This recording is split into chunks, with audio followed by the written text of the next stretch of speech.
우리 하나님 말씀 보시겠습니다. 하나님 말씀 전도서 10장 1절에서 3절 말씀입니다. 하나님 말씀 전도서 10장 1절에서 3절 말씀.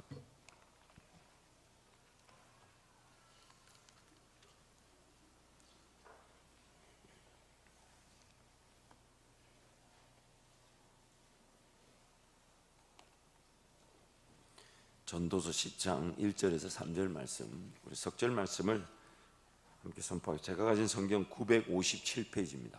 전도서 10장 1절 3절 말씀 함께 선포합니다. 죽은 파리들이 향기름을 악취가 나게 만드는 것 같이 적은 우매가 지혜와 존귀를 난처하게 만드느니라. 지혜자의 마음은 오른쪽에 있고 우매자의 마음은 왼쪽에 있느니라. 우매한 자는 길을 갈 때에도 지혜가 부족하여 각 사람에게 자기가 우매함을 말하느니라. 아멘. 오늘 본문 말씀을 좀 먼저 살펴본 다음에 오늘 우리가 하나님의 백성으로서 갖춰야 되었던 자세들, 하나님께서 무엇을 중심으로 두고 계시고 무엇을 귀하게 보시는지 그 부분에 대한 말씀을 좀 살펴보면서 오늘 우리가 좀 더 영적인 어떤 의미에서 주님과의 관계를 누리고 또 주님 뜻을 발견할 수 있는 그런 귀한 계기가 되기를 바랍니다. 먼저 10장 1절 말씀 보면 우리 세번역에서는 이렇게 말합니다. 우리 세번역 성경을 한번 읽겠습니다. 향수에 빠져 죽은 파리가 향수에서 악취가 나게 하듯이 변변치 않은 적은 일 하나가 지혜를 가리고 명예를 더럽힌다. 이 영어 성경을 보면 이 변변치 않은 적은 일 하나가 지혜를 가리고 명예를 더럽힌다는 것을 이렇게 표현합니다. Dead flies, 죽은 파리가 make a perfumer's old sting, 이렇게 악취를 만들어내고 so a little foolishness, 아주 적은 어리석음이 weightier than wisdom and honor, 지혜와 영예보다도 더 무겁다. weightier, 더 무겁다. 어리석음이 지혜보다 더 무겁다, 이렇게 얘기합니다. 무슨 뜻일까요? 무겁다는 말은 지혜의 크기보다 어리석음이 암만 작아도 큰 지혜도 삼켜버린다는 뜻이죠. 아무리 지혜가 풍성하고 그 인도하심이 명확하다 할지라도 적은 어리석음이 그 지혜를 지혜답게 만들지 못할 수가 있다는 겁니다. 그래서 그 영향력, 그 어리석음의 영향력이 지혜와 그 명예를 압도할 수 있다. 지혜의 가치도 중요합니다. 하나님의 지혜를 구하고 하나님의 지혜로만 살아가야 합니다. 지혜를 추구하고 지혜를 원하고 지혜를 바라는 것은 매우 중요합니다. 하나님의 인도하심과 능력 그리고 권세를 그 지혜를 통하여 항상 누리기를 사모하고 기대해야 합니다. 동시에 우리가 잊지 말아야 될 것이 있습니다. 그게 뭐냐면 우리의 영적 형편도 간과해서는 안 된다는 것이죠. 우리 영적 형편이 지혜도 분명히 필요하지만 이미 그 어리석음이 우리 안에 가득 있을 수가 있다는 겁니다. 마치 세례 요한이 그렇게 말했죠. 예수 그리스도 그는 흥하여야 할 것이다. 증가하여야 할 것이다. 그분은 더 드러나야 할 것이다. 그분은 더 높임을 받으셔야 할 것이다. 그분의 그 능력과 권세는 더 나타나야 할 것이다. 또한 동시에 세례 요한이 뭐라고 하니까 나는 새하여져야 한다. 나는 죽어져야 한다. 나는 그 가치가 죽어지고 무시되고 강가되어야 한다. 이 동시 두 개가 같이 가지 않으면 안 됩니다. 왜냐하면 아무리 좋은 지혜와 능력이 나타나도 나의 어리석음이 그 지혜와 능력을 멸시하고 무너뜨리고 업신여기게 만들 수 있기 때문입니다. 하나님의 지혜가 타락한 본성의 지배로 그 어리석음이라는 것을 인하여 평가절하를 당하고 무시되고 거절될 수 있다는 것입니다. 좀 더 쉽게 설명을 해보죠. 여러분, 나 자신이나 혹은 다른 사람과의 관계에서 그 사람을 떠올릴 때, 나 자신을 떠올릴 때도 마찬가지지만 그 사람을 떠올릴 때 그 사람의 약점이 먼저 떠오르나요? 장점이 먼저 떠오르나요? 좀 더 이렇게 설명하면 쉬울 것 같아요. 999개를 잘했지만 1개를 못했다 칩시다. 그럼 어느 게 더 잘 생각이 날까요? 이게 999개를 잘했는데도 1개를 못하면 뭐가 생각이 납니까? 그 사람 다 좋은데 이러면서 그 장점은 뭉뚱거려가지고 얼마나 좋은지도 말도 안 해줘요. 얼마나 예를 들면 얼마나 스마트하고 열심하고 성실하고 정직하고 막 이게 다 잘하는데 한 가지 예를 들면 내 취향이 아니야 이러면서 이렇게. 근데 그 내 취향이 아니야 그 말은 그 사람의 어떤 그 약간의 그런 약점이나 혹은 약간의 그런 부족함이 그 사람의 그 장점보다 더 부각되어지더라는 겁니다. 실제로 그렇지 않을 수 있는데 우리 눈이 이 타락한 이 본성이, 물론 나를 볼 때도 그런 면이 없지 않아 있겠지만 다른 사람을 볼 때 항상 그런 시선을 가지고 있을 수 있다는 거예요. 999개를 잘하는데 못하는 하나 가지고 그 사람을 자꾸 평가하려고 합니다. 그래서 무슨 기회를 주려고 하면 그 사람이 잘할 수 있긴 할 텐데 그거 참 그게 또 만약에 그것이 잘못되면 어떡하나, 그게 막 튀어나오면 어떡하나, 이런 얘기를 우리는 이렇게 하게 되죠. 물론 그 자체가 틀렸다는 거 아닙니다. 우리가 조심해야 될 것은 뭐냐면 나란 존재가, 물론 다른 사람은 말할 거 없이 나부터 하나님 앞에서 우리는 두 가지 은혜를 구할 줄 알아야 된다는 거예요. 하나님의 지혜가 분명히 필요합니다. 하나님의 인도하심이 필요합니다. 하나님의 도우심의 역사가 필요하고 하나님이 내 길을 인도하시는 놀라운 그 지혜가 반드시 필요합니다.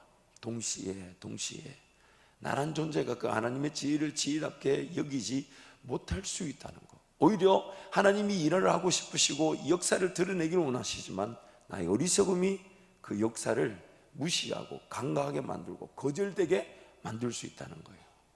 아무리 좋은 아이디어도 정말 안타까운 데도 있어요. 아무리 좋은 아이디어도 누군가 그 사람이 말했다는 이유로 그 아이디어가 인정받지 못할 수도 있습니다. 여러분 보실 때는 어떨지 모르지만 제 부끄러운 고백을 하나 하겠습니다. 여러분 보실 때는 지금 제 상황이 어떨지 모르면 많이 바뀌게 된다는 걸 기대하고 계시겠지만 그래도 제 나름대로 하나님 은혜로 엄청 바뀐 겁니다. 그래도 반응이 없으신 거 보니까 좀 감사하네요. 이런 걸 또 동의하고 이러면 목사 오늘 저녁에 또 밤새 잠 안 자고, 물론 그럴 일은 없겠습니다만은, 근데 저 나름대로 참 많이 바뀌었어요. 제가 그 MBTI라는 그 성격 검사라 그러죠. 저는 이제 심리학이 제 학부 때 이제 마지막 그 학위 전공 과정이었으니까 MBTI를 몇 번을 해봤는데 제 원래 성향은 ESTP였습니다. 전형적인 나서기 타입이었고, 나서다가 욕먹어도 끝까지 나서는 타입이었어요. 그게 ESTP라는 타입이에요. 물론 이건 제 나름대로 해석하는 거예요. 나중에 기회가 되면 제가 그 16가지 타입을 제가 제 나름대로 해석한 걸 조금 여러분과 나눌 텐데, 어쨌든 저는 나서기를 좋아하고 욕먹으면서도 나서고 누가 뭐래도 나서고 아무도 없어도 나서고 있으면 더 나서고 그런 타입이에요. 그런 타입인데 제가 어느 순간 그 하나님 말씀을 듣고, 아니 우리 앞에 계신 몇몇 특히 장로님 뭐 이렇게 하얀 일 이렇게 많이 보이시면서 웃어서 그렇게 웃을 일이에요 그게. 어쨌든 근데 제가 이제 하나님 말씀을 통해 기도하고 사역자의 길을 걸어가다 보니까 저는 사실 사역에 대한 마음을 가지고 있었던 사람이 아니에요. 저는 군대를 갈 때도 제 신앙의 그런 철부지, 즉 인격적으로 하나님을 만나지 못하다 보니 군대도 아예 저 혼자서 이런 생각을 해요. 참 어리석어요. 교회가 없는 군대를 가면 교회를 안 가는 것이 내 책임이 아니겠다. 왜? 교회가 없었으니까. 그래가지고 교회를 없는 군대를 찾는데 그 다음날 해군에서 그 하사관으로 복무 중인 동네 형을 만났어요. 제가요 그 니느웨가 하나님이 요나가 니느웨로 안 가고 항해 갔더니 마침 어디 가는 배가 있더라? 다시스로 가는 배. 제가 교회 없는 군대를 찾았더니 그 다음날 교회 없는 군대를 다니는 동네 형을 만났어요. 그래서 제가 해군 하사관으로 갔다는 거 아니에요. 갔더니 진짜 교회가 없어요. 배를 타니까 교회가 없어요. 근데 참 신기해요. 그 배에 이때까지 한 번도 예배를 드린 사람이 없었는데 제가 딱 가니까 저하고 같이 왔던 제 동기가 그렇게 예배를 죽자사자 드리더라고. 아니 예배가 없는 우리 배는, 제가 그 같은 첫 부인지 그 배는 예배가 없는 부대인데 같이 갔던 동기가 그렇게 신실한 인간인 줄 처음 알았어요. 그래서 물어봤어요. 난 목사 아들인 줄 알았네. 그것도 아니에요. 부모님 아무도 예수도 안 믿어. 목사 아들은 예배 안 드리려고 교회 없는 데를 왔는데 이거는 신앙생활도 제대로 안 하는 집에서 축자 얼마나 두들겨 맞은지 모릅니다. 나중에 제가 그 고참을 달랬어요. 선배님, 제가 이제 운동신경 좀 있고 하니까 사랑을 많이 받았는데, 선배님 그래도 뭐 자기 혼자 예배 드린다는데 좀 그만 괴롭히시죠. 제가 부탁을 드렸어요. 나중에 알고 보니까 그렇게 괴롭히는 그 사람도 장로 아들이야. 참, 그 인격적인 만남이 필요한 거예요. 이게 참, 누구 이 신앙이라는 게 물려준다고 해 물려주는 게 아니에요. 어쨌든 그렇게 이제 교회가 없는 군대를 갔다 오니 이제 뭐 신앙이 좋았겠습니까? 그런데 다시 이제 신학교를 안 가려고 재수하려고 하니까 재수가 안 되는 거예요. 거의 30개월 넘는 시간 동안 공부도 안 했죠. 놀았는데 공부가 안 되는 거예요. 그래서 알 수 없이 신학교를 다시 복학을 하게 된 거예요. 그 신학을 복학했으니 뭐 제가 무슨 사역에 대한 마음이나 꿈이나 있었겠습니까? 전혀 없었습니다. 저희 아버지 어머니는 계속해서 기도하고 계셨고, 제가 나는 사역자 아니야, 딱 기준이 하나 있었어요. 난 아버지처럼 안 살아. 난 아버지처럼 안 살아. 나중에 보니까 그게 성경에 그런 경고가 있더라고요. 고린도전서 15장에 보면 19절 말씀에 많은 사람들 중에 가장 비참하고 어리석은 사람이 하나님을 섬긴다 하면서 하나님을 제대로 섬기지 않는 그 부활의 능력을 경험하지 못한 그리스도인들, 하나님의 백성도 아니고 세상인도 아닌 그 그리스도인들이 세상에서 가장 비참하고 어리석다는 그 말씀이, 그리고 그 중에서도 우리 사역자, 목사가 더 비참하다는 걸 저는 알고 있습니다. 그래서 저는 아니야, 아버지처럼 안 살아. 물론 아버님을 존경하고 사랑하지만 그 목회자로서의 길은 정말 아니었습니다. 정말 보지 말아야 될 거 너무 많이 봤고 상처도 있고, 정말 제가 여러분한테 말하면 여러분도 들어보시면 깜짝 놀랄 상처들이 여러분 같은 성도들에게서 목회자한테 주어진다는 것이죠. 어쨌든 그래서 저는 목회자의 길을 생각하지 않았어요. 꿈도 꾸지 않았습니다. 근데 어느 날 제가 수련회를, 뭐 우여곡절 떠나서 수련회를 이렇게 선교주로, 선교주로 갔다기보다는 돈 받고 아르바이트를 갔다가, 제가 수련회 그 둘째 날 밤에 안에서 뭐 하나 궁금해서 들어왔던 그 길에서 제가 인격적으로 좀 주님을 만났습니다. 그때 제 첫 질문이, 주님, 제가 이 길을 평생 걸어가야 한다면 그 두 가지를 제가 기도했어요. 첫 번째는 2주 안에 교회 사역을 주시고, 그리고 또한 만약 걸어가야 된다면 평생 사람에게 내가 어떤 필요를 위해 손 내밀지 않도록 은혜를 베풀어 주십시오. 만약 제가 사람에게 손을 내민다면 그 순간이 제 목회 길이 끝인 줄 알고 내려놓고 그저 세상 가운데서 복음 전하며 살겠습니다. 왜냐하면 그때 만났던 그 하나님을 제가 거절할 수는 없었으니까요. 그래서 어떤 2주 만에 교회 사역을 갑자기 가게 됐습니다. 선배 전도사님이 갑자기 자기가 교회를 그만두면서 저보고 목요일날 얘기했고, 토요일날 끌려가가지고 주일날 설교하고, 그 다음날 결정이 됐으니까 한 일주일째 되지 않는 사이에 제 사역이 결정이 됐어요. 그러면서 시작된 사역이었는데, 그 사역의 길을 들어오다 보니까 하나님 저를 다루시기 시작하셨어요. 지나고 보니까 저란 인간은 교회 부흥과 성도들의 영적 유익을 위해 사역을 하나님 시키셨다기보다는 하나님 저부터 다루시기 위해 사역의 자리를 들어서게 하셨습니다. 그러면서 그 사역의 자리에서 참 자충우돌, 실수와 연약함, 제가 여러분께 말하면 깜짝 놀랄 그런 일들이 무지하게 많았습니다. 근데 참 그때는요, 얼마나 초창기 때는 무식했는지, 제가 잘못을 하고도 잘못한 줄 모르고, 제가 분명히 틀렸는데 틀린 줄 모르고 오히려 그 성도들, 특히 중학생들, 또 우리 그 교사들 얼마나 질타하고 구중하고 뭐라 했는지 모릅니다. 지나고 보니까 저 혼자 바뀌면 되는 건데 저 혼자 안 바뀌어가지고 다른 사람은 바꾸려고 했더라는 거죠. 그래서 서서히 바뀌니까 원래 나서지 않으면 죽을 것 같은 나서기 형태의 타입이 조금씩, 그래도 아직도 나서는 타입이지만 ESTP가 EN으로 바뀌기 시작하고 나는 FJ로 완전히 바뀌어버려요. 앞에 하나 빼고는 5개, 3개. 물론 그거 자체가 절대적인 수치는 아니지만 제 어떤 관심도나 제 어떤 문화나 자세가, 성향이 이런 말씀과 기도를 통해 바뀌어져 가는 걸 제가 분명히 느끼고 있습니다. 제 주변에 가까운 분들은 더 잘 느끼고 있죠. 그러면서 제가 제 자신을 조금씩 보면서 제일 경악스러웠던 것이 이 부분이었습니다. 하나님의 지혜가 있고 인도하심이 있고 이끄심이 있어서 그 일에 순종하며 따라갔는데, 그러다 보니까 일을 진행해야 되고 이끌어 가야 되고, 또한 그 사람들을 어떤 그 변화와 성숙의 자리에 같이 가다 보니까 이게 뭔가 치고 나가는 추진력이 강하다 보니 미처 돌보지 못하는, 그러나 그때 제 생각은 저거는 조금 나중에 다뤄도 돼, 지금 필요한 거 아니야 라고 무시했던 것이 나중에 저에게 제 사역 전체를 평가할 만큼의 그런 도전과 또한 제 스스로를 무너뜨릴 수 있는 부메랑이 되어서 날아온다는 것을 제가 몇 번 경험했습니다. 너무 가슴이 아팠어요. 사실 우리 그때는 그것이 조금 무시된다고 해서 그렇게 크게 문제될 것이라고 여기지 않았습니다. 그런데 왜 그런 거 있잖아요. 좋을 때는 그냥 무마된 듯 지나가지만 나중에 일이 잘못 틀어지고 꼬이게 되면 그때 좋았을 때 무마되었던 것도 이때 갑자기 확 일어나게 됩니다. 참 신기하더라고요. 그리고 생각보다 사람들의 그 성향이 각각이 다른데 저도 깜짝 놀랐어요. 70% 이상의 사람들이 뒤끝이 있다는 거예요.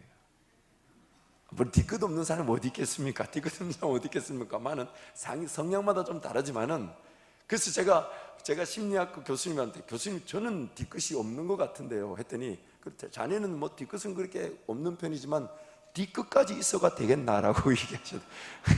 그래서 근데 그 70% 이상의 사람들이 어떤 내성적인 내향적인 성향을 가지고 그 뒤끝이 있다는 거예요. 그 뒤끝이 뭡니까? 그때 불편했지만 말 안 하고 지나갔지만 해결되지 않은 거예요. 가슴 속에 깊이 담아두고 있다가 나중에 기회가 되면 15년 전에, 이렇게 20년 전에 이러고 얘기를 꺼내는 거예요. 지난주에 우리 김유빈 목사님 그 간증할 때 저는 가슴이 덜컥 내려가지고 너무 동의가 됐던 게 있어요.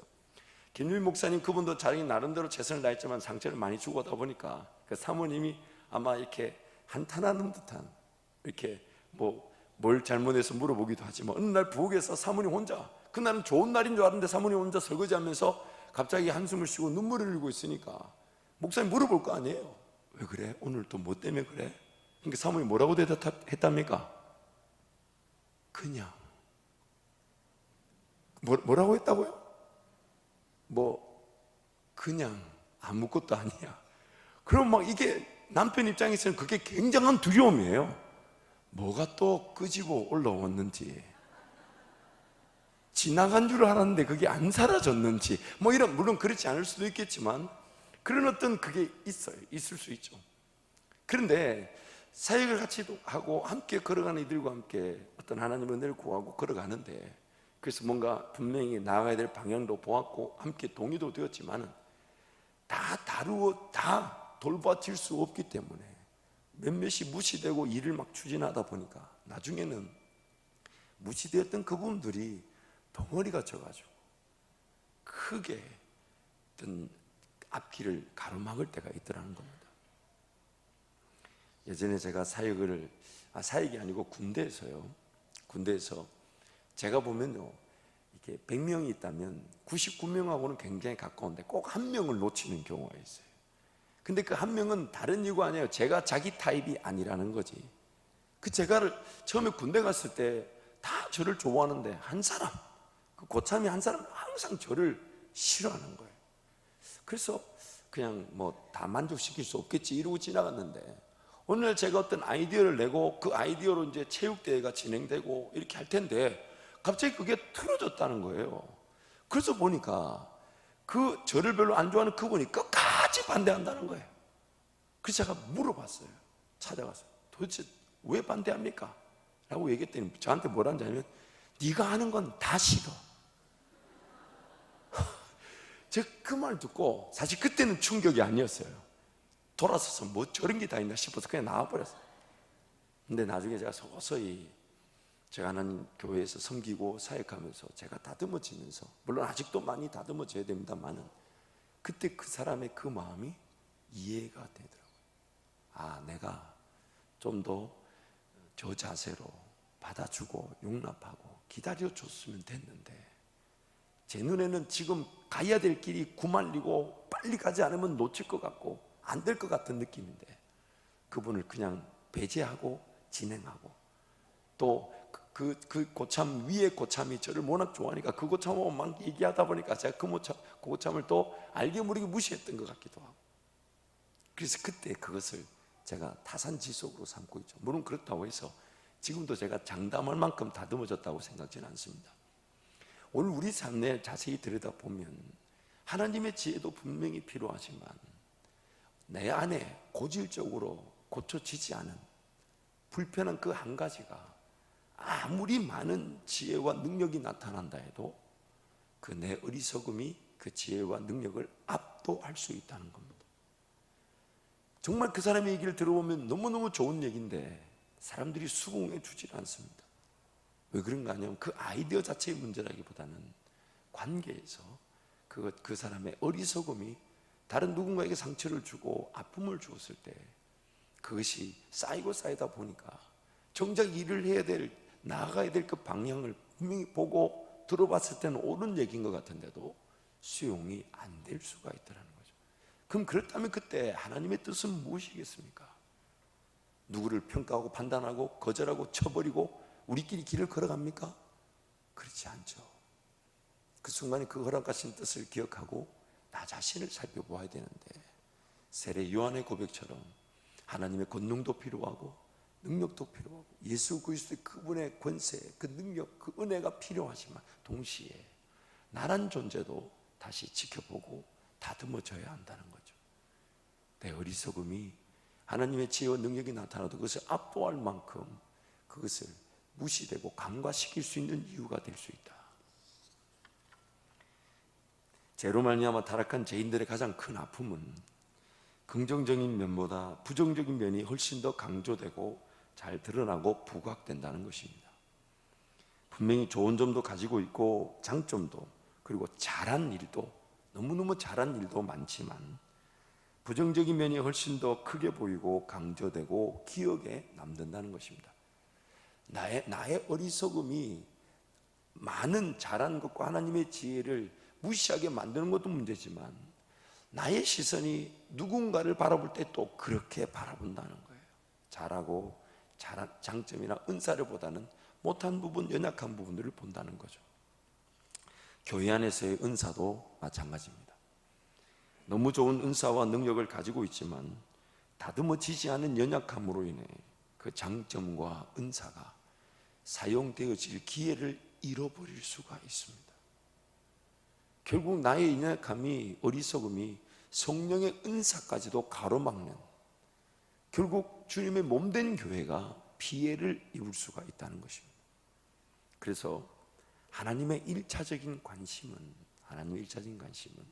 내 삶에 무엇이 담겨지고 어떤 지혜와 능력이 주어지는가 하는 것보다 하나님의 일차적인 관심은 내 삶에 무엇이 담겨지고 주어지고 허락되는가 보다 내가 얼마나 깨끗한 그릇인가, 내가 얼마나 깨끗한 그릇인가. 그래서 디모데후서 2장 20절 21절 우리 함께 갑니다. 큰 집에는 금 그릇과 은 그릇뿐 아니라 나무 그릇과 질 그릇도 있어 귀하게 쓰는 것도 있고 천하게 쓰는 것도 있나니 그러므로 누구든지 이런 것에서 자기를 깨끗하게 하면 귀히 쓰는 그릇이 되어 거룩하고 주인의 쓰심에 합당하며 모든 선한 일에 준비함이 되리라. 자기를 깨끗하게 하면 귀히 쓰는 그릇이 된다. 우리가 읽었던 20절에 보면 천하게 쓴다는 말은 좀 번역이 좀 지나친데 성경을 보면 쉽게 쓰고 가깝게 쓰고 언제든지 쓰는 편한 그릇이라는 뜻입니다. 우리 그릇들이 있잖아요. 못 쓰는 그릇은 버릴 테고 그렇죠? 귀하게 쓰는 그릇이 있지만 또 언제나 쉽게 쓰고 편하게 쓰는 그릇들이 있듯이 큰 집에는 그런 그릇들이 종류별로 있는데 중요한 것은 얼마나 깨끗한가 하는 것이죠. 깨끗하면 그 그릇은 반드시 쓰여질 수밖에 없습니다. 담겨질 수밖에 없고 주인의 마음을 언제든지 기쁘게 드릴 수 있는 그런 기회를 가지게 되는 겁니다. 안타까운 것은 우리 연약함과 부족함으로 인해 인정받지 못할 때 우리 자신도 누군가를 그렇게 인정하지 않을 수 있다는 것. 그래서 오늘 우리 자신들을 볼 때 물론 우리 개개인은 정말 하나님 앞에서 깨끗한 그릇이 되어 하나님이 쓰시기 편한 그릇이 될 수 있도록 그럼 하나님의 은혜를 구하고 매일매일 어떤 욕심이나 정욕이나 인간적인 생각이나 방법들을 내려놓고 하나님을 예배하고 기도하는 그런 깨끗하고 거룩한 하나님의 사람들, 하나님의 그릇으로 빚어져 가야 되지만 또한 동시에 함께 있는 우리 지체들이 어떤 연약함이 보이고 부족함이 보일 때도 그것을 평가해서 그냥 무시하고 기회를 뺏지 말고 기다려주고 인내함으로써 그도 좀 더 깨끗해질 수 있는 기회를 얻을 수 있도록 우리가 품어주는 것도 중요합니다. 물론 역할 조정은 충분히 고려되어질 수 있습니다. 좀 더 세워졌다가 수치를 당하면 안 되니까 그런 수치를 당하지 않을 수 있는, 그러면서 그가 자기 자신을 돌보고 하나님 은혜를 발견하고 하나님 앞에서 자기 자신을 깨닫고 그래서 자기 자신을 하나님께서 깨끗하게 주실 수 있는, 깨끗하게 만드실 수 있는 그런 그 기도의 자리, 예배 자리에 나올 수 있도록 기회를 줘야 되지만 그러나 너무 지나친 기회를 줘서 수치를 당하면 되지 않으니 하나님과의 그 관계가 살아날 수 있는 그런 연합과 기다려줌이 분명히 필요한 것입니다. 그래서 너무 지나친 저평가는 삼가고 그 사람의 그런 약점이 그 사람이 가진 장점조차 어리석게 만들 수 있다는 것을 기억해서 적절하게 우리가 인내주고 기다려주는 것이 더 필요합니다. 각 개인에 대한 평가도 조심스러워야 하지만 어떤 일을 처리하고 이끌어갈 때에 이런 부분들이 굉장히 기도되어져야 됩니다. 나도 나 자신에 대해서 너무 저평가하는 것을 삼가되 누군가를 평가할 때 그 사람도 너무 저평가하지 말기를, 그 사람도 하나님께서 이끌어 가시면서, 그래서 여러분 하나님의 그 이끌어 가시는 방법을 보십시오. 너무 절묘합니다. 절대로 준비되지 않은 상태에서 감당하지 못할 길로 인도해 가지 않으세요. 다 그 사람의 수준에 맞게끔 충분히 감당되어질 수 있도록 인도하지만 그 인도되어져서 세워진 자리는 자기 자신을 돌보고 더 깨끗하게 만들 수 있는 기회가 되기도 합니다.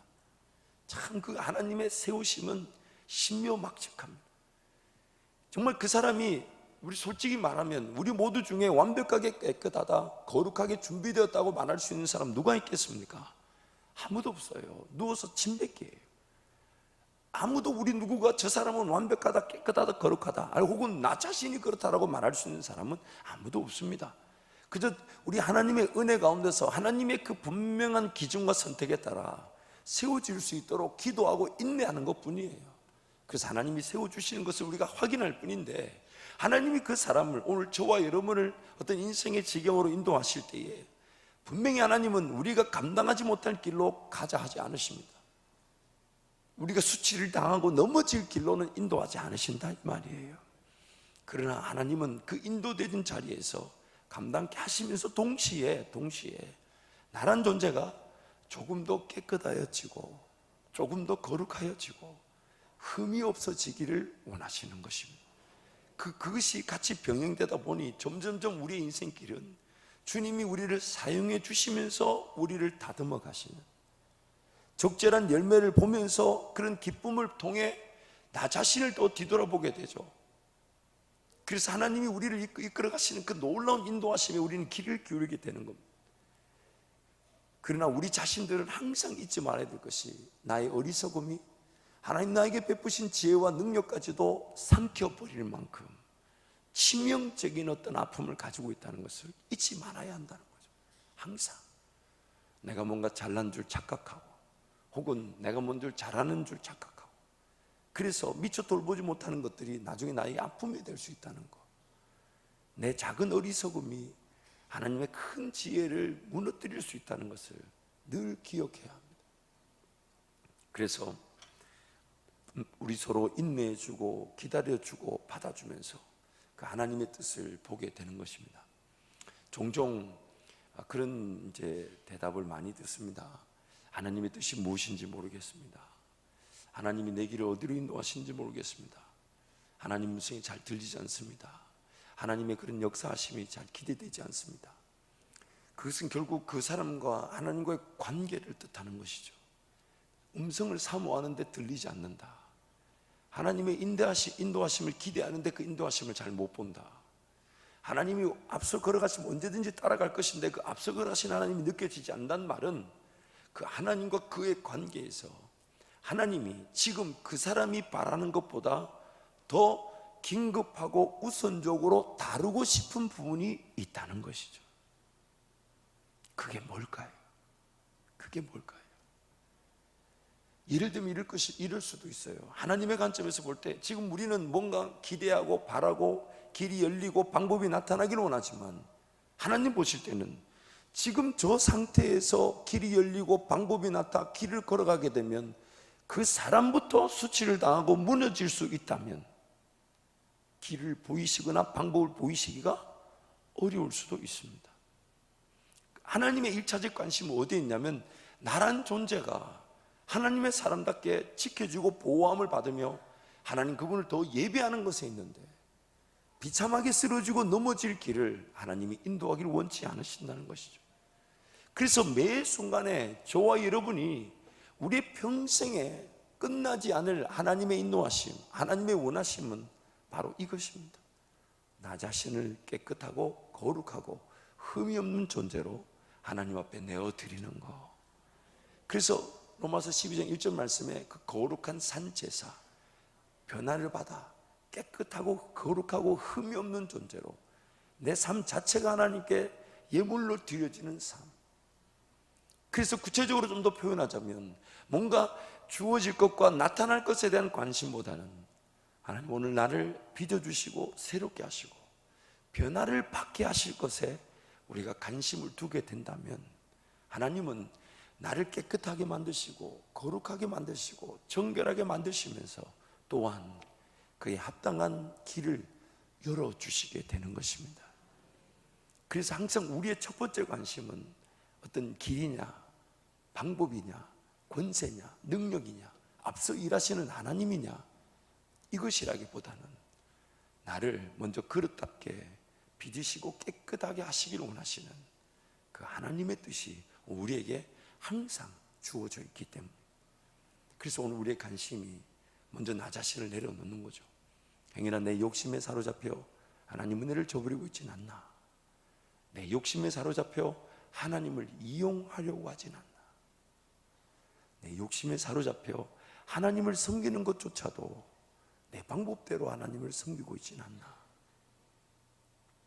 지난 그제 금요일 날 저녁에도 우리가 말씀을 살펴봤지만 자기 소견에 옳은 대로 행했던 하나님의 백성이라는 이스라엘 백성들의 문제는 자기 눈에 좋아 보이는 대로 하나님을 섬겼다는 거예요. 치사 선택했다는 겁니다. 자기가 원하는 것만 골랐다는 거예요. 뭘 희생하고 헌신하고 수고하고 그렇게 까다롭고 어려운 거는 배제해버리고 쉬운 거, 점치는 거, 하나님의 뜻을 아는 거, 뭐 이런 것만 갖다 놓고 신당이라 꾸며놓고 섬기는, 그리고 하나님의 분명한 원리와 질서가 있는데 그걸 자기 마음대로 바꿔서 자기 가족 중에 한 사람을 제사장으로 세워버리고 그러다가 레인이 오니까 그 월급 주고 제사장 세워버리고 그런 어리석은 일들, 치사 선택에서 하나님 섬기는 일들이 오늘 우리 가운데 일어날 수 있더라는 겁니다. 그래서 오늘 전도서 말씀, 특별히 2절 말씀 한번 읽어볼까요? 전도서 2절 말씀 함께 갑니다. 지혜로운 사람의 마음은 옳은 일 쪽으로 기울고 어리석은 사람의 마음은 그릇된 일 쪽으로 기운다. 이 참 너무 안타까워요. 지혜가 없는 것도 안타까운데 어리석은 자는 아예 길이 그쪽으로 기울어져 있대요. 영어 성경을 보면 direct라 그래서 지혜로운 사람은 오른쪽으로 방향이 서 있지만 어리석은 사람은 잘못된 쪽으로 방향이 서 있대요. 그러니 걸어가면 걸어갈수록 일이 꼬이고 틀어지고 넘어지고 쓰러지는 일밖에 없는 거예요. 왜요? 잘못된 방향으로 가고 있으니까 기울어져 있대요. 왜 그것이 내 마음에 옳은 걸 분명히 알지만 옳은 것이 잘 치이지가 않아요. 하나님을 섬기며 그분을 예배하고 기도하고 말씀 있는 거 알지만 그것이 잘 치해지지 않는 이유가 뭘까요? 혹시 내가 잘못된 방향으로 서 있을 수 있다는 거예요. 기울어져 있다 보니까 아예 그 기울어진 상태에서 그 자리를 벗어나지 못하는 거예요. 그러나 지혜로운 사람은 방향을 제대로 정하기 때문에 들어야 될 음성이 들리게 되죠. 만나야 될 하나님의 인도하심을 만날 수밖에 없습니다. 이미 그 방향이 하나님과 함께 동행하며 걸어가니까. 결국 깨끗하고 정직한 사람들은 살아가면 살아갈수록 하나님이 더 깨끗해지고 더 정직해질 수 있는 기회를 주시지만, 어리석은 사람은 자기 어리석음을 모른 채 기울어져서 더 어리석어지고 더 비참하고 더 어려운 상황에 빠질 수가 있다는 겁니다. 그래서 오늘 저와 여러분의 삶을 지켜봐야 돼요. 근데 이 전도서 오늘 10장 3절 말씀은 1절 2절보다 더 어리석음에 대한 그 무식함을 드러냅니다. 제가 이걸 보면서 얼마나 가슴을 치고 아팠는지 몰라요. 제가 그런 것 같아서. 3절 말씀, 3절 말씀 함께 갑니다. 우매한 자는 길을 갈 때에도 지혜가 부족하여 각 사람에게 자기가 우매함을 말하느니라. 좀 더 쉽게 표현해 볼게요. 자기만 자기가 어리석은 걸 모를 수 있습니다. 그러니까 그 어리석은 우매함을 말하고 다니는 거잖아요. 그래서 제가 그런 것 같아요. 그래서 항상 나 자신을 지켜볼 때 우리라는 존재를 항상 인정해야 됩니다. 엄청난 지혜가 주어지고 하나님 은혜가 나타나도 나의 작은 어리석음만으로도 그 지혜가 지혜로 인정되지 않고 무시될 수 있다는 것. 또한 나란 존재는 뭔가 하나님이 원하시는 그 옳은 방향으로 걸어가기를 좋아하기보다는 치우쳐 있어서, 타락해 있어서 가지 말아야 될 그 길을 옳은 길인 줄 알고 걸어가고 있으면서 그 지혜를 무시하고 자기 어리석음을 드러내는 거예요. 심지어 자기가 얼마나 어리석은 줄 모르고 그 말을 막 내뱉습니다. 자기만 자기가 어리석은 줄 모르는 거예요. 그래서 여러분, 말 한마디 하기가 굉장히 무서운 겁니다. 그 말에 권세가 있기도 하지만 그 말 한마디로 나의 모든 것들이 평가를 당하기 때문에 그 말 한마디가 너무너무 두려워. 그래서 죽고 사는 것이 혀의 힘에 달렸다고 말하잖아요.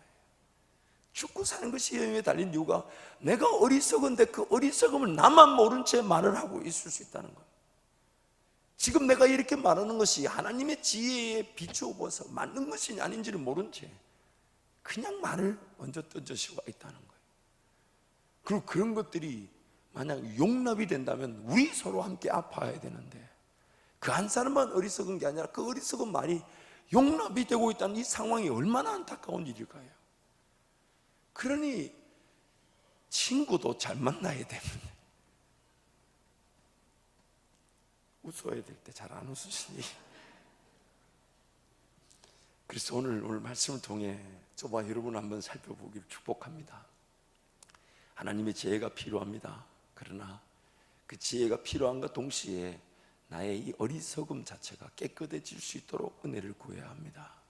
나의 그릇이 더러우면 아무리 좋은 게 담겨도 수치에 불과해요. 아니, 저 좋은 게 왜 저런 더러운 그릇에 담겨져 있나? 그래서 항상 하나님께 은혜를 구할 때에 세례요한의 고백처럼 하나님의 지혜를 구하면서 동시에 나의 어리석음, 나의 연약함, 나의 부족함, 더러운 그 나의 그릇된 상태를 하나님께 구하고 깨끗하기를 사모해야 합니다. 또한 나란 존재는 타락했기 때문에 옳은 길을 모른다는 거예요. 엉뚱한 길을, 잘못된 길인 줄도 모르고 막 걸어가 버리니 하나님 음성이 들리지 않죠. 인도하심이 나타나지 않아요. 하나님 그분을 기대하지만 그 기대하는 하나님이 잘 만나지지 않아요. 왜 그러냐면 그 엉뚱한 길을 걸어가면 하나님의 방법은 돌이키시는 것밖에 없는데, 그걸 돌이키지를 못하고 계속 그 길을 걸어가니 우리 하나님은 기다리시는 겁니다. 그래서 회개란 단어가 뭡니까? 돌아서는 것. 오늘 나란 존재가 타락하여 이미 어리석은 자리에 치우쳐 있기 때문에 엉뚱한 방향, 잘못된 방향으로 걸어가며 지혜를 누리지 못하고 하나님과 관계를 누리지 못할 수 있다는 것. 무엇보다도 더 안타까운 것은 나만 나의 어리석음을 모른 채 내 입으로 내 어리석음을 말하며 다닐 수 있다는 것. 그래서 하나님 앞에 은혜를 구해야 돼요. 하나님, 저는 제가 무엇이 들어온지, 저에게 어떤 어리석음이 있는지를 모릅니다. 하나님, 저를 발견하게 도와주십시오. 저를 깨달을 수 있도록 도와주십시오. 동시에 제가 살아야 될 삶의 자리, 일터와 가정, 우리 사역에서 하나님의 필요한 지혜가 무엇입니까? 능력이 무엇입니까? 그 지혜와 능력을 함께 구함으로써 하나님의 지혜가 나의 어리석음 때문에 무시되거나 간과되지 않도록 하나님 은혜를 구해야 될 줄 믿습니다. 우리의 삶은 진퇴양난입니다. 하나님의 능력과 권세 혹은 인도하심이 아니면 삶이 안 사라지면 좋겠지만 삶이 그렇지가 않잖아요. 결국 우리 삶은 내가 원든 원치 않든 심지어 하나님의 지혜와 인도하심이 없다고 해도 길은 걸어가야 되고 시간은 흘러가고 삶은 살아야 합니다. 그렇기 때문에 우리 삶에서 하나님께 날마다 적극적으로 엎드리며 은혜를 구하지 않으면 오늘 내 삶이 훗날 어떤 열매를 맺을지 우리 전혀 예측할 수가 없어요. 아담은 하와와 함께 그 선악과를 하나 따먹는 것이 이런 엄청난 아픔과 어려움을 만들 줄 알았을까요? 몰랐습니다. 그런데 오늘 우리의 어리석음이 그럴 수 있어요. 오늘 내 그 작은 결정 하나가 이 정도는 괜찮겠지 하고 쉽게 받아들였던 그 선택 하나가 나에게 엄청난 아픔과 어려움을 가져다 줄 수가 있습니다. 그렇기 때문에 오늘 우리는 적극적으로 하나님께 달려나와 성령 하나님을 기다리고 성령 하나님을 따라가지 않으면 이 어리석음의 길을 벗어날 방법이 없습니다. 내가 어리석은데 나만 나의 어리석음을 모른 채 살아갈 수가 있다는 거예요. 그리고 평생 그렇게 살아갈 수가 있어요. 평생. 그래서 여러분 이런 말은 절대 하면 안 됩니다. 나는 나야. 건들지 마. 이런 말 여러분 절대 하면 안 돼요. 그게 굉장히 무식한 말이에요. 제가 누가 한다고 모르기 때문에 그냥 하는데 나는 나야. 그런 말, 제가 옛날에 많이 했거든요. 나 건들지 마라. 죽는다. 제가 신학교 다닐 때도 그때 왜 그랬나 모르겠어요. 그래서 지금 이제 종종 그때 저를 아는 사람들 만나면 하나님 은혜다 그러면서 그래서 제가 신학교 동기들 강단에 세우지 않는 겁니다. 자꾸 이게 흑인 역사가 나타나는 것 같아서 흑역사가 자꾸 나타나는 것 같아요. 어쨌든 그때 만나다 보면 저도 잊었다 생각하는데 얼마 전에도 잠깐 어떤 대구에 있는 목사님 만났더니 야, 너 옛날에 저보고 그러는 거예요. 너 옛날에 그렇게 했잖아 그 사람한테. 근데 그걸 제가 다 잊어버렸는데 남들은 그걸 안 잊고 있대요. 그걸 아직도 기억해 했더니 그 옆에 또 제 아내가 듣고 있었어요. 그러니까 그 대화를 아내가 듣더니 저보고 당신 그런 적도 있었어? 하고 이상하게 쳐다보는 거예요. 그러면서 제 마음에 그때 내가 실수했는데 그래서 제가 그 실수한 그분 어디서 뭐하냐 했더니 다행히도 그분도 어디서 목회를 했는데 그 이제 말을 전하는 그분 말이 와, 그 사람은 너보다 더 많이 바뀌었어 이러더라고. 그래서 제가 제 마음에 한번 찾아가서 사과를 해야 되는데 그런 마음을 제가 가지고 있습니다. 그때 그 어리석음이 저만 모르는 거예요. 저만. 나는 나야. 여러분 그러지 마십시오. 피곤합니다. 진짜 힘듭니다. 그게 언제 피곤하냐면요, 주님과 함께 동행하면서 길을 와가지고 어느 정도 조금 바뀌었다 싶을 때 내 예전의 그 모습이 내가 너무 힘든 거예요. 그때 왜 그 말 했을까? 심지어 나는 나야 그러면서 막 사람들이 나한테 조언하면요, 제가 뭐가 했냐면 날 고치려고 하지 말고 너나 잘해 막 그랬던, 정말 제 입으로 말하기 부끄럽지만 저는 그랬었던 것 같아요. 그래서 이 10장 3절 말씀 무슨 말인지 저는 압니다. 어리석은 자는 자기만 어리석은 줄 모르고 자기 어리석음을 입으로 말하고 다닙니다. 그런데 오늘 우리 모두는 여기서 완벽하게 나는 그렇지 않다라고 말할 수 있는 사람 누가 있겠습니까? 정도의 차이겠지만, 그래서 우리는 날마다 하나님 은혜 없이는 살아갈 수가 없습니다. 하나님 오늘도 제 입술을 지켜주십시오. 하나님 오늘도 하나님의 지혜가 필요하지만 그에 못지않게 나의 어리석음이 발견되어지고 깨끗하여지게 해주십시오. 거룩하게 해주십시오. 흠이 없게 되게 해주십시오. 우리 하나님이 쓰시기에 편한, 정말 천이 쓰이고 가볍게 쓰이고 자주 쓰이더라도 주님이 쓰시기에 편한 그런 그릇이 되게 해주십시오. 무엇보다도 우리가 기도할 것은 하나님, 제 어리석음으로 인해 하나님의 지혜와 하나님의 일하심이 저평가당하거나 무시당하거나 영광 가리지 않도록 하나님, 저를 지켜 주옵소서. 이 시간 한번 통성으로 기도하겠습니다. 여러분, 우리는 날마다 하나님 은혜 없이는 살아갈 수 없습니다. 하나님 도우시지 않으면 나는 지금 내가 어리석은 걸 나만 모른 채 살아갈 수 있어요. 내 그 말 한마디, 내 생각 하나, 내 행동 하나가 남들 볼 때는 정말 어리석은 일인데 하나님 보실 때는 정말 잘못된 길에서 피할 수 없는 어리석음인데 나만 모른 채 쉽게 말을 하고 쉽게 생각을 하고 쉽게 결정을 하고 쉽게 그렇게 내 인생길을 선택해 버리고 말 수 있다는 겁니다. 하나님, 저는 타락한 자이며 하나님의 지혜를 전혀 모르는 어리석은 자입니다. 하나님, 저를 불쌍히 여겨 주옵소서. 그래서 저를 깨끗하게 만들어 주십시오. 거룩하게 만들어 주십시오. 그리고 무엇보다 하나님의 지혜와 능력을 놓치지 않는 삶이 되게 해달라고 우리 주님 간절히 잡고 함께 통성으로 기도합니다. 주여!